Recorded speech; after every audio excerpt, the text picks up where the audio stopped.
What is going on, everybody? Welcome back to another episode of Strength Coach Rants. I'm your host, Connor Lyons, and today we're going to be talking about high school NIL deals.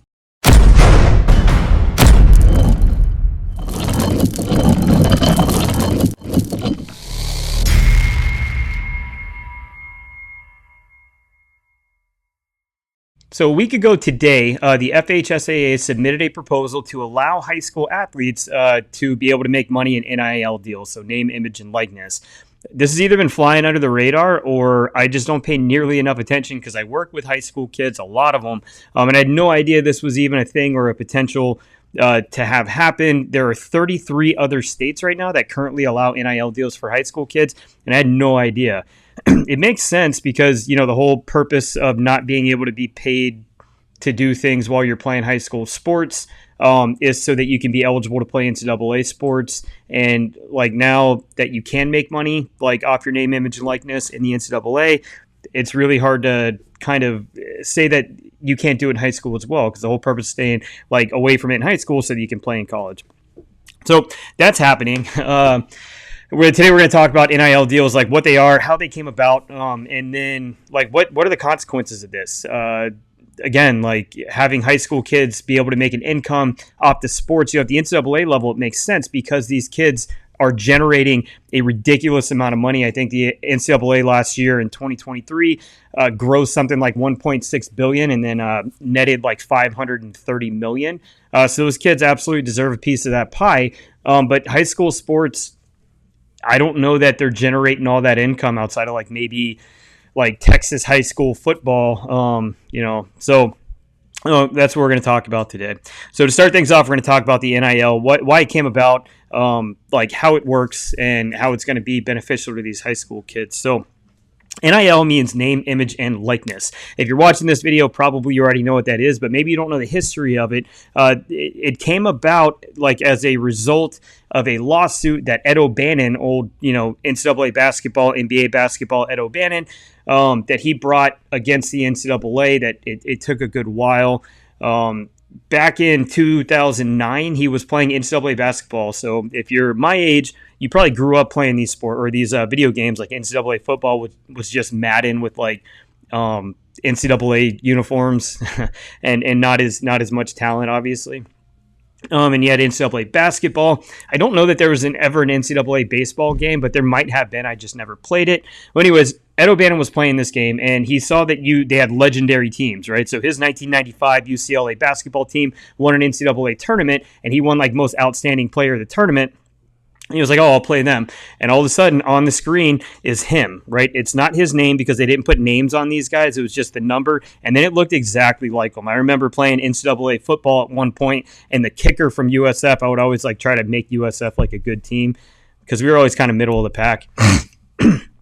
But the kicker, like it was him, like it was Evan Landy. That was the guy in the game. It was the same number. He had long hair, the same build. Could also be a quarterback because Evan Landy grew up playing QB. He also got drafted into the OHL. Very little known fact about him. He almost went to go play hockey, but he played football instead. But it was him, and I was like, if the kicker, right, for a relatively mediocre hockey team, if his image and likeness and all that is in there, I'm sure there are plenty of other teams and athletes where they are using those specific athletes for this game, right? So Ed O'Bannon saw that, and he was kind of pissed. He's like, yo, they're making money off of my name, or my image at least. And so he brought suit to the NCAA for that. It was I wrote some notes here. He alleged that the NCAA violated the Sherman Antitrust Act, right? So this whole process, he brought suit in 2009. I think the whole process was done in like 2014, and that's why you never saw NCAA games after that. EA Sports and the NCAA terminated their contract because I think the NCAA had to figure out how they were going to pay these players if they were going to be using their image and likeness and all that. And it would be hard to make a game where you had these athletes had their numbers and everything on the field and then say it's not them. So we just haven't had that game for a while. And I think it finally came back maybe last year, maybe this year is going to be the first year. But, that's why all that happened. Where do we go next? Okay, so essentially the ruling ruled that NCAA universities could put up to $5,000 in a trust per year of eligibility for these players, right? For every year of eligibility that they have. So that would mean if you were like a football player, you redshirted a year and then you played 4 years, the NCAA could put up to $20,000 into a trust for you that you could have access to when you graduated. The NCAA didn't want to do this. They saw that as that's going to make them lose money. So they just said, nope, no more games. We're not doing that anymore. Which is wild because they still sold jerseys with like numbers and stuff on them. Back in the day, I believe they had some jerseys that had names on them. These kids never got any money for it. But all that's been changed. That they can now make money off of all of that, which is good because they are helping generate a ton of cash. Let's see. So that specific incident led to a bunch of lawsuits, right? So all of these lawsuits were compiled into like a class action lawsuit. And again, the judge ruled against the NCAA. And what this did was it forced the NCAA back in 2021. I think it was July 1st of 2021. It forced the NCAA to kind of lift the ban on athletes being able to make money off their name, image, and likeness because like, I don't know how else you go about this. If you're the NCAA, their hands are kind of tied at that point. They either don't sell merch or don't sell, certain rights and things like that. So they don't make money or they figure out a way to get these kids cash. And I think that was their way of placating these athletes. Like this was needed. You go back, who was it? Man, dude. The football player that wore the National Communist Athletic Association shirt during the he's playing for Oklahoma, the Boz. Back then he knew that they were making money off of him, and he had no opportunity to make any cash off of that. And these kids are living in abject poverty, a lot of them essentially, and they're not able to make any money. There was a strength and conditioning coach at Alabama. There's a football player whose car got broken into. They broke his window, and this kid had not gotten his scholarship disbursement yet. And if you don't know how that works, a lot of these athletes are not on full rides, but they get a bunch of other cash. It's not necessarily all athletic. Some of these guys are on a totally full ride. But whatever's left over after they paid for their housing and their tuition and their books, these kids get a check for it essentially to live off of for the semester. And that cash hadn't been dispersed yet. So the strength and conditioning coach lent him money to get a new window, right? And it's funny, being in athletics at the University of South Florida, you always knew when those checks cleared, when those kids got that money, because everybody's got new stereo system. You got kids with rims on their cars. They're not using that money to live off of. They're using that money to have fun, which is fine. It's theirs. But he gave this kid money to get a new window, and somebody found out about it, and the compliance officer ended up putting together a report, and that strength and conditioning coach was fired, and that player was suspended because this coach was just lending him money because his scholarship money hadn't cleared yet. And it is insane. This deal allows those things to happen now, right? So I should be able to lend you money if you're in a place where you can't eat or there's something seriously wrong. You shouldn't have to not be able to take money from anybody because the NCAA says so while they sit back and collect $1.6 billion every year. So the NIL deal was a good thing. It was objectively good. It's changed the landscape of sports because I think at the same time you had the transfer portal where before, if you were to transfer universities, you'd have to sit out a full year. And this kept kids from transferring. I think some of that is necessary. I think there need to be some strings attached to this. So it used to be that you got recruited by a coach at a university and that coach had a specific plan for you. If that coach got fired, if they were bringing in another coach who didn't see a future for you or at that school, you were just SOL. There's nothing you could do about it. If you went to transfer, you'd have to sit out and lose a full year of eligibility. And the transfer portal changed that, right? But now you've got kids just transferring. There was a kid at FSU who entered the transfer portal 3 times over the course of a summer, committed to a school, entered the portal, committed to a school, entered the portal, went back to the school he had originally committed to. It's just an absolute mess. And I think there needs to be some kind of, they got to figure it out. It's still relatively new, but I think hopefully they will figure it out one day. But having the NIL deals made that transfer portal like a lot more compelling to a lot of kids, because I can transfer from this situation that I'm at. I got picked up by a smaller university, right, who gave me a chance. And now, like, I had a banner year. I can get into that portal. Now I can go play for Alabama, where I've got a $100,000 NIL deal just waiting for me. Right. So there's some problems with it, but at the same time, if you're going to capitalize off these kids and like their talents, these kids should get paid in a college degree. A lot of them aren't worth the paper they're written on anymore. So, like, that whole they're getting a scholarship, A, most of them aren't, and B, like, okay, cool. That doesn't mean a whole lot. So to go back to what this video is really about, which is the FHSAA submitting a proposal for NIL deals for high school kids, where, man, I think this is going to end up being something that can help some public schools, like when it comes to leveling the playing field as far as recruiting goes, right? Because you've got these private schools who can essentially recruit anybody, and they can offer them all these, free tuition and all that. And now these public schools with, vast alumni can now kind of offer some of these things as well. We can get you an NIL deal for your Instagram for, $20,000 a year if you stay here and play for us. Now, there's good things with that and there's bad things with that, right? That could be, if your school, so schools that don't have like a history and tradition of winning, it is going to be really hard for them to kind of enter this game now if these NIL deals really pick up steam and these schools start offering them. For a long time, schools,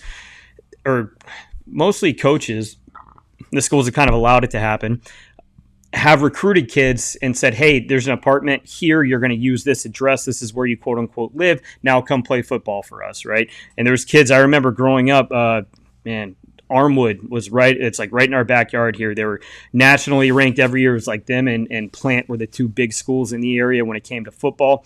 And they were actively recruiting kids from outside like their window. And this was before, we had like school choice where you could kind of almost go wherever you wanted within the county.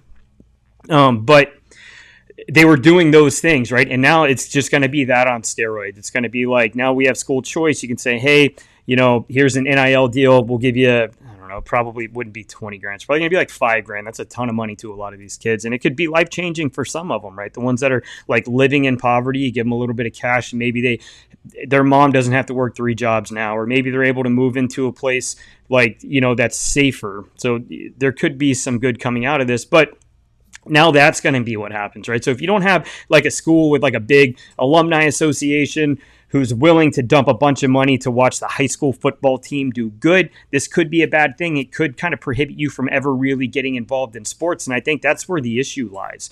It's going to be very hard unless you've got a kid who just wants to go to this school, wants to play for this school. The entire landscape of high school sports is about to change. And I don't know if it's going to be good yet. It might be. But so here's the proposal. So athletes cannot use their school's logo, name, or their uniform in these NIL deals, right? So if you're on Instagram, you can't post like photos of you wearing your uniform and an advertisement for whatever, whatever the NIL deal is for. They can't deal with like any adult themed things, right? So no alcohol, no vaping or nicotine, no like adult entertainment, no gambling, no weapons, none of that stuff. And that just seems to make sense. I can't imagine that, parents would let that happen, or these schools, or these companies. Why would you want a high school kid promoting your product? It's just a bad look altogether. There's a couple rules and a couple stipulations here. One, athletes that transfer in the middle of a season will not be eligible for NIL deals, right? So if you start the season at a school and you transfer, you cannot have an NIL deal. Now, I don't know how you police that, right? But that's essentially the rule, right? So if the NIL deal is given to the kid and he enters into a contract and they transfer to another school, how do you police that, right? Who's going to be the one that says you have to break this contract and suffer the financial consequences, which could possibly bankrupt you and your family? You can't. Sorry, That's just, it is what it is. So I don't know how you police that. But there's, every time you break a rule, and they haven't listed out the specific rules here, but every time you break a rule, there's like a consequence. You get essentially a 3-strike and you're out policy. For one, your first offense, you're going to receive like a letter saying don't do that anymore. And the athlete may have to terminate the NIL contract. But again, that goes back to the thing I was just talking about. Who's going to police this, right? If you enter into a business agreement with another business, right, and they're paying you money and there is no like out clause, right? Are they going to force you to exit like a financial agreement where it could possibly have like really bad consequences for you and your family? I don't know how you police that. The second offense would be the athlete will be ineligible to represent the school for a full year, right? So let's say you have an offense midway through the football season. You cannot, like, it's a full calendar year, so you would not be eligible until the following, like the middle of the football season there, which could have like dire consequences as well.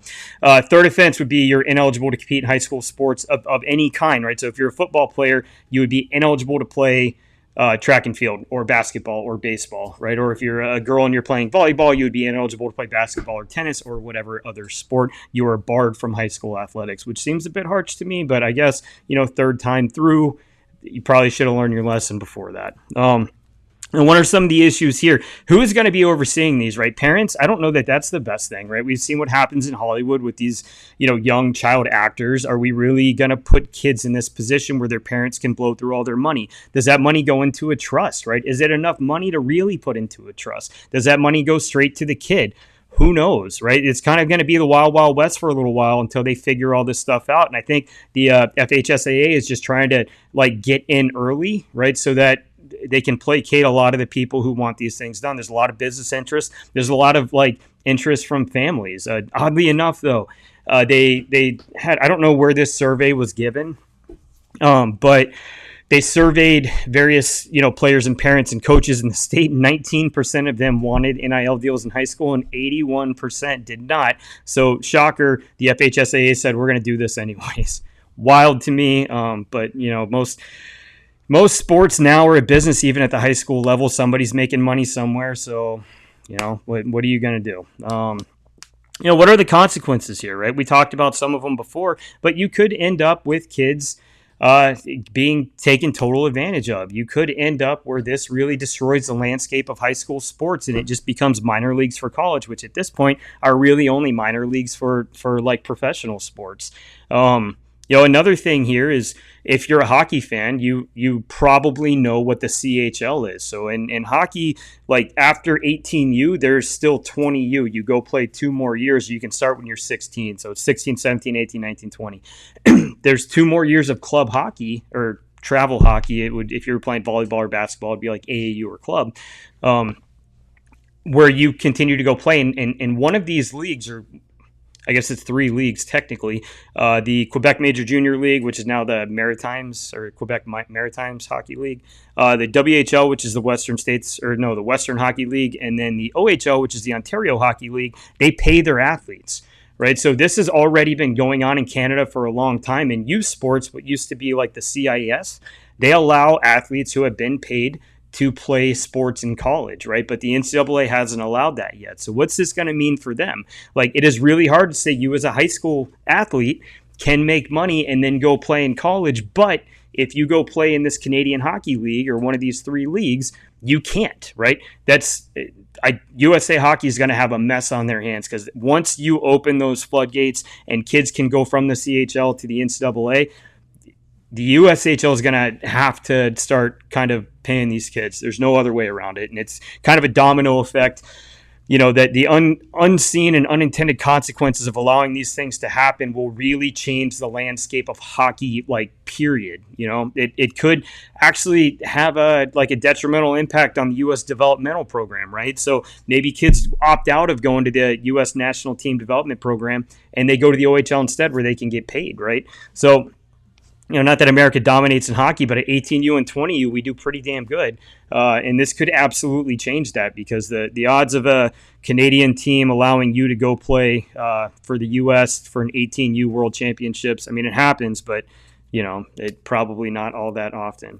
So, there's those consequences. There's kids getting taken advantage of. There's parents taking advantage of their kids. There's schools taking advantage of kids. There's businesses taking advantage of kids. I don't know, like, if there needs to be a central office that has to oversee and approve all these NIL deals for these kids, but there needs to be something. There needs to be some kind of, just like, what's the word I'm looking for?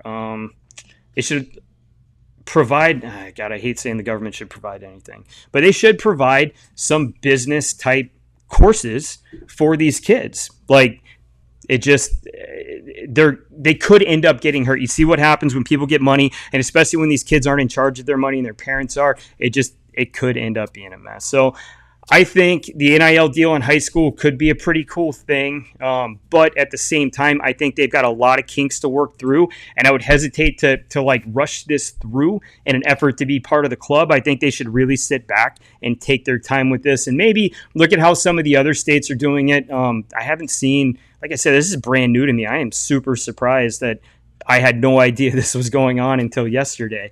But NIL deals for high school kids could be a great thing, could lift some kids out of poverty, could give them like a head start on their way into college. If these kids are business savvy enough, like, they could really do pretty well. And if they have the right people working alongside them, this could be a great thing, but it could also go down some really dark paths. And I really hope that we put up barricades to stop that from happening. So NIL deals, interesting. I think it's kind of neat. I think it could be bad. I think it could be good. Who knows? They should work out all the kinks before they rush this through.